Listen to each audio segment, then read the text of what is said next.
Hello friends, welcome to Raj English classes. चलिए आज हम फिर आए हैं लेके आपके लिए कॉमन ईयर का नेक्स्ट एपिसोड, नेक्स्ट भाग। अभी तक 150 तक कर चुके थे, अब हम करेंगे 151 से।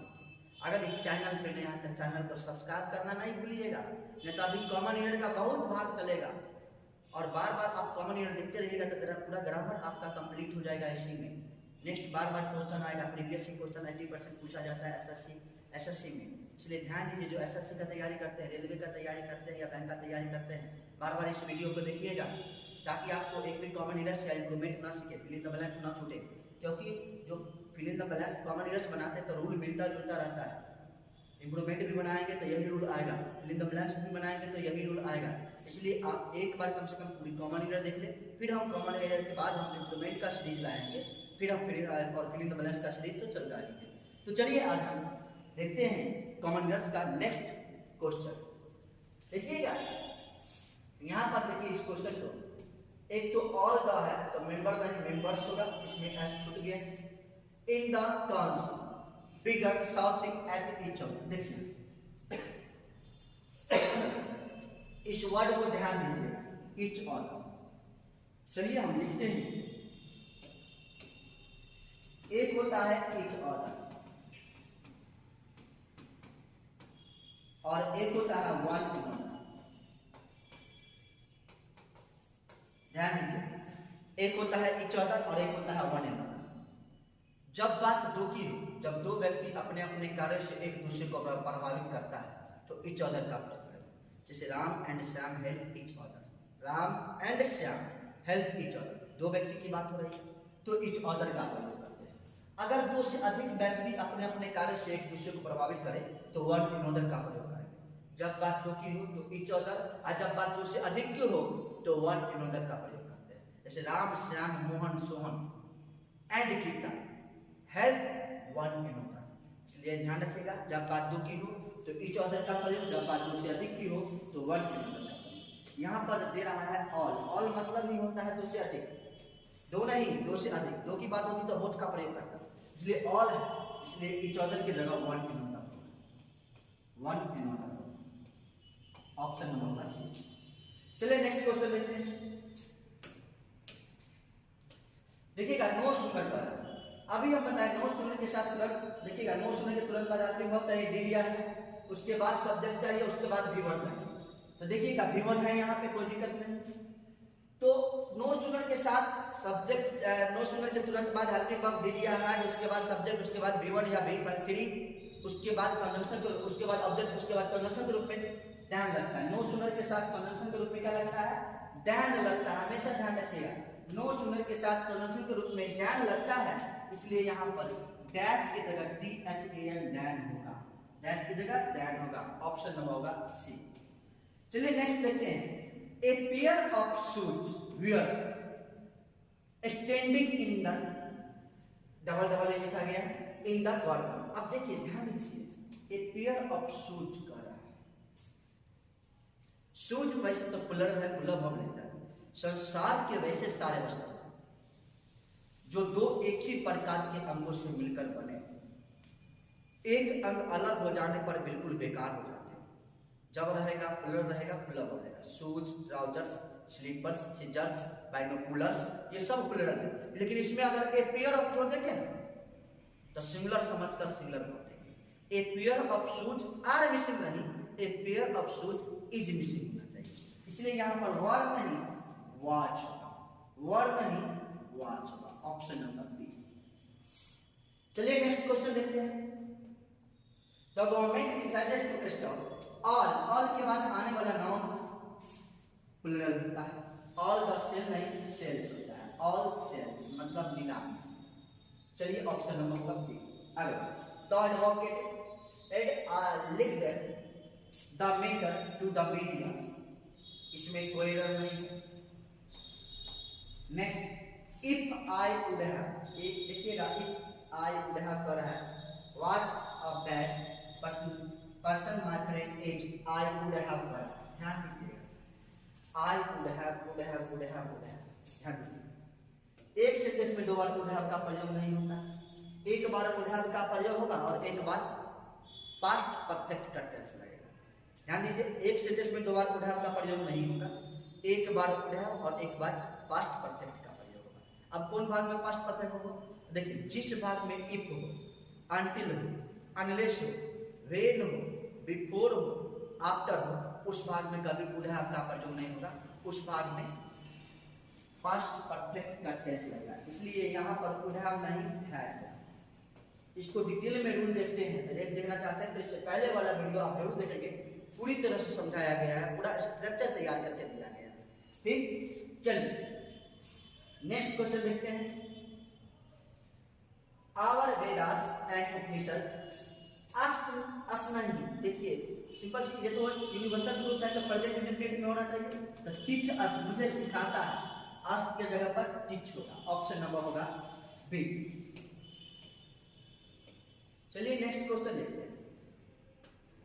The stranded passengers have been demanding a huge compensation from the airline company. ठीक है, option number D. You can spare me 10 minutes of your valuable time, isn't it. देखिए क्वेश्चन टैग का क्वेश्चन है, तो हम बार बार बता रहे हैं कि साधारण तौर पर, सामान्य तौर पर क्वेश्चन टैग के प्रथम अंश से ही सब्जेक्ट तथा भाव लिया जाता है। सामान्य तौर पर मतलब 90%, 10% कुछ अलग रूल है जो कि पूरा क्वेश्चन टैग पढ़ेंगे तो हमको समझ में आए, लेकिन सामान्य तौर पर क्वेश्चन टैग के प्रथम अंश से ही सब्जेक्ट तथा भाव लिया जाता है। मतलब अगर प्रथम अंश में यू है तो आगे भी यू होगा, और कैन है तो आगे कैन होगा, और कैन नॉट यहाँ पे रहता तो आगे कैन ही होगा। मतलब प्रथम अंश यदि अफर्मेटिव हो तो दूसरा अंश को निगेटिव करना पड़ता है, और प्रथम अंश निगेटिव हो तो दूसरा अंश को अफर्मेटिव करना पड़ता है। तो यू कैंट का अगर हम बनाएंगे तो कांट यू होगा, क्या होगा? कांट यू, ऑप्शन नंबर होगा C. Next, Daniel was one of the greatest judges that had power. That के पहले रिलेटिव प्रोनाउन के बाद आने वाली क्रिया रिलेटिव प्रोनाउन के ठीक पहले वाले का अनुसार लगता है। रिलेटिव प्रोनाउन के पहले वाला अगर जजेस प्लुरल है तो वर्ब भी प्लुरल होगा, हैज की जगह है। Next, she is so capable. देखिए ध्यान दीजिए, यहाँ पे she is so capable, capable के साथ ऑफ का प्रयोग होता है। कैपेबल के साथ हमेशा ऑफ, कैपेबल के साथ ऑफ का प्रयोग, ऑफ आएगा भाव आएगा तो बिफोर में, क्योंकि प्रीपोजिशन के बाद भाव हमेशा बिफोर में ही होता है, जेरेंट फॉर्म होता है। दिस जॉब, इसमें कोई एरर नहीं। Next, that the proposal will be rejected is too very clear. अच्छा नहीं बताइए, वेरी का प्रयोग टू के साथ नहीं होता, टू का प्रयोग वेरी के साथ नहीं होता है, यहां पर टू हटा देंगे, ऑप्शन नंबर हो जाएगा C. A biggest problem confronting they is the lack of time. अच्छा ये बताइए, ए बिगेस्ट का आप पढ़े होंगे सुपरलेटिव डिग्री में हमेशा द का प्रयोग होता है। सुपरलेटिव डिग्री में हमेशा क्या चीज का प्रयोग?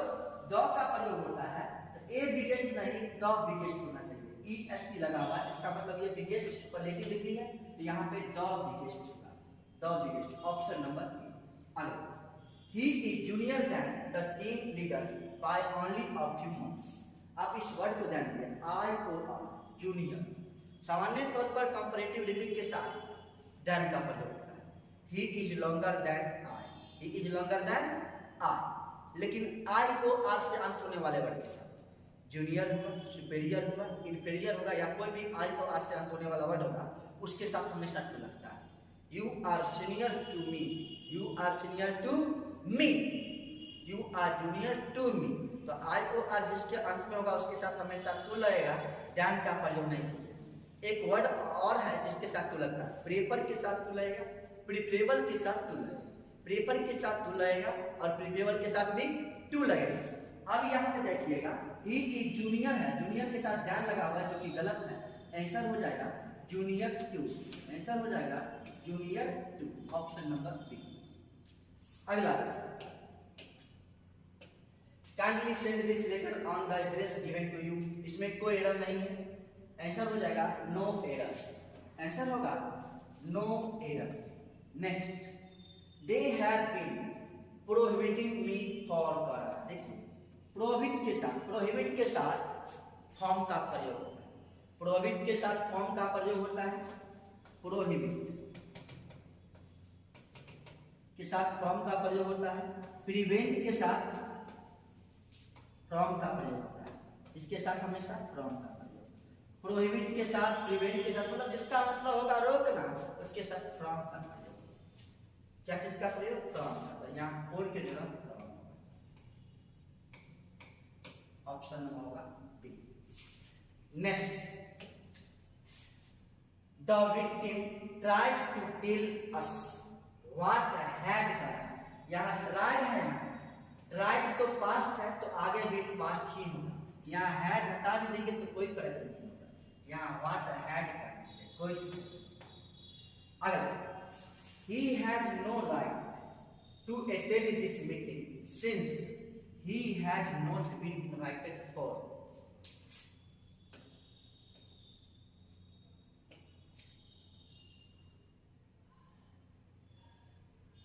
देखिएगा, he has not right to attend this meeting since he has not been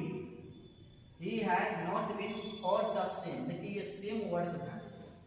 same का प्रयोग वाक्य में अकेले कभी नहीं होता है, जब भी होता है नाउन के साथ होता है। This is the same. अगर हम लिखे दिस इज द सेम तो ये गलत होगा, सही होगा। दिस इज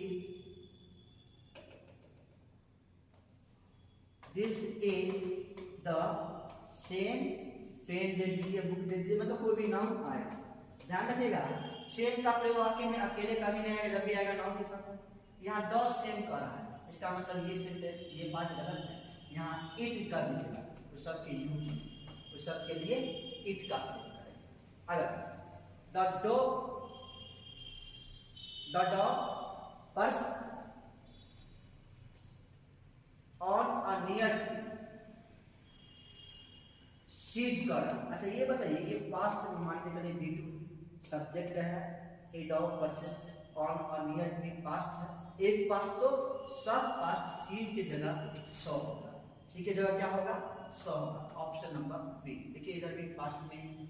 चलिए नेक्स्ट क्वेश्चन देखते हैं।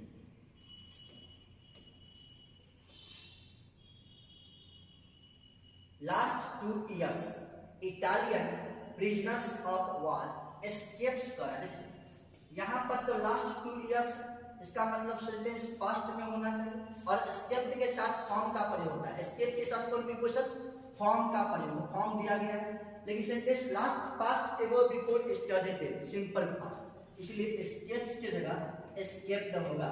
एस्केप्ड की जगह एस्केप्स की जगह एस्केप्ड होगा। Option number B. Next, many of student. देखिए मेनी ऑफ स्टूडेंट, एक रूल ध्यान रखिए, मेनी आएगा और मेनी के बाद प्लूरल करने वाला प्लूरल। ए मेनी आए तो भी प्लूरल करने वाला प्लूरल। लेकिन मेनी के तुरंत बाद सबसे ज्यादा इंपॉर्टेंट है ए या फिर एट, इसके बाद सिंगुलर कंटेबल नाउन और सिंगुलर। एक बार और भी ध्यान रखिए, मेनी आएगा तो मेनी के बाद plural countable noun plural. A many आएगा तो मेनी के बाद भी प्लूरल कंटेबल नाउन प्लूरल। लेकिन मेनी के तुरंत बाद ए या एन है तो आने वाला नाउन भी सिंगुलर और वर्ब भी सिंगुलर। चलिए क्वेश्चन पे चलते हैं। यहाँ पर मेनी ए, मेनी के तुरंत बाद ए आया तो मेनी अ स्टूडेंट हैव नहीं हैज। Option number B. अगला, ऑन द टाइम नहीं एट द टाइम होता है। ऑन द टाइम नहीं एट द टाइम होता है। एट 7 o'clock होता है, एक निश्चित समय रहता है, एट का प्रयोग करते हैं। यहाँ पे एट द टाइम का भी प्रयोग होगा, कोई दिक्कत नहीं है, ऑन द टाइम नहीं। नेक्स्ट, अमेरिकन्स, यहाँ प्रॉपर एडजेक्टिव है, प्रॉपर एडजेक्टिव के पहले या यहाँ नाउन के रूप में काम कर रहा है, अमेरिकन्स है, इसलिए अमेरिकन्स के पहले द का प्रयोग कर देंगे, द अमेरिकन्स होगा। Next, he asked whether either of the brothers were कर रहा है एट होम। अब देखिए ईदर ऑफ के बाद, either of neither of, either of के बाद आने वाला non plural verb singular. Each either either. Everyone के बाद आने वाला non plural verb singular. Either of के बाद आगे आने वाला नॉन प्लूरल, तो ब्रोदर की जगह ब्रोदर्स होगा और वर्ब सिंगुलर तो वर्ड की जगह वाज होगा, वर्ड की जगह वाज होगा। ऑप्शन नंबर होगा सी, ऑप्शन नंबर सी। क्योंकि कहेगा यहाँ पे क्या तो यहाँ मिस प्रिंट है, एस छूट गया है, इसलिए यहाँ पे ऐसा नहीं होगा। यहाँ पे हम ठीक कर दिए एस होगा और यहाँ वर्ड की जगह वाज होगा। Option number C. चलिए next, after the teacher had told the boys how to pronounce the word, all of them in one voice repeated the word, all of them in one voice repeated। देखिएगा ये question जो है ये भाग दोबारा दिखा दिया गया है। अब all of them in one voice repeated the word again। देखिए again भी है, repeated। ध्यान दीजिएगा, आर ई से शुरू होने वाले वर्ड के साथ बैक या अगेन लिखना है। जैसे रिटर्न बैक नहीं होता है, रिपीट अगेन नहीं होता, तो आर ई से जो भी वर्ड शुरू होगा उसके साथ बैक या अगेन लिखना गलत। रिटर्न बैक नहीं, रिपीट अगेन नहीं, रिपीटेड है, अगेन का प्रयोग नहीं होगा। ऑप्शन नंबर का सी। तो आज हम सीखे 151 से लेके 175 तक क्वेश्चन। अगर आपको वीडियो अच्छा लगता है और नेक्स्ट वीडियो देखना है तो वीडियो को लाइक शेयर कमेंट जरूर कीजिएगा और इस चैनल पे नए आए हैं तो चैनल को सब्सक्राइब जरूर कीजिएगा। Thank you.